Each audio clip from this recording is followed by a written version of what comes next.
Greetings from South Korea. I am Arirang News AI anchor.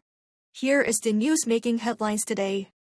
Rescue operations continue in Venezuela's coastal state of La Guaira, one of the areas hardest hit by the two deadly earthquakes even after the critical 72-hour rescue window. The death toll from the twin earthquakes had climbed to 1,450 as of Sunday, with more than 3,100 people injured. Authorities say tens of thousands remain missing. Venezuela's government has expressed gratitude for the growing international assistance, including equipment, medicine, and surgical supplies.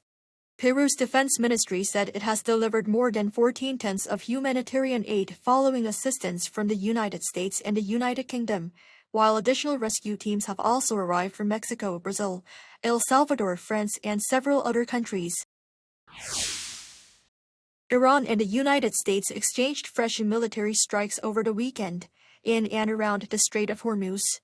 Iran launched drones and missiles toward Kuwait and Bahrain on Sunday, and warned that peace negotiations with the U.S. could come to a halt. Kuwaiti authorities said air defenses intercepted 2 ballistic missiles and several drones, with no casualties or damage reported.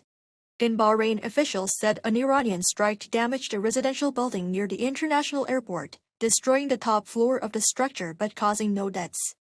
The attacks came hours after U.S. forces struck Iranian military surveillance infrastructure, communication systems, air defense sites, and drone facilities. Despite the escalation around the Strait of Hormuz, the two sides are expected to resume talks in Doha on Tuesday in an effort to prevent the crisis from spiraling further.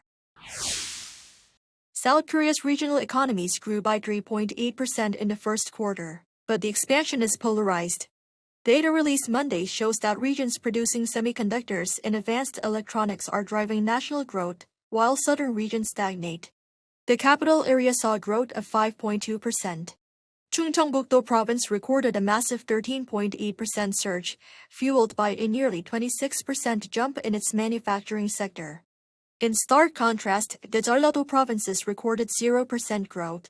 Newly announced government policy aims to establish an advanced manufacturing base in the southwest, in an effort to replicate the semiconductor-driven growth seen in the capital and central regions to stabilize the local economy.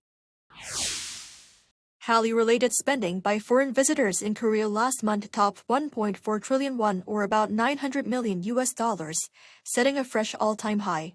According to the Korea Tourism Organization, May's figure was up more than 73% from a year earlier. The data suggests South Korea continued to attract Hallyu tourists even after BTS wrapped up its Gwanghwamun comeback concerts in March and kicked off the band's world tour in Goyang in April. Attending concerts was the most mentioned activity by foreign visitors. Hallyu-related spending was also above 1 trillion won in March and April of this year. The Ministry of Culture, Sports and Tourism, along with the Korea Tourism Organization, has launched a public vote on 10,000 tourist landmarks across South Korea. Dubbed the 100 by 100 project, the public can vote on 100 travel themes, each featuring 100 designated spots. The categories span 8 areas including culinary experiences, nature, culture and arts, and architecture. The ministry stated that the initiative aims to boost regional tourism and serve as a useful guide for international visitors exploring hidden gems beyond the Seoul metropolitan area. Voting runs until July 10th on the official Visit Korea website. That is all from me today. Thank you for watching.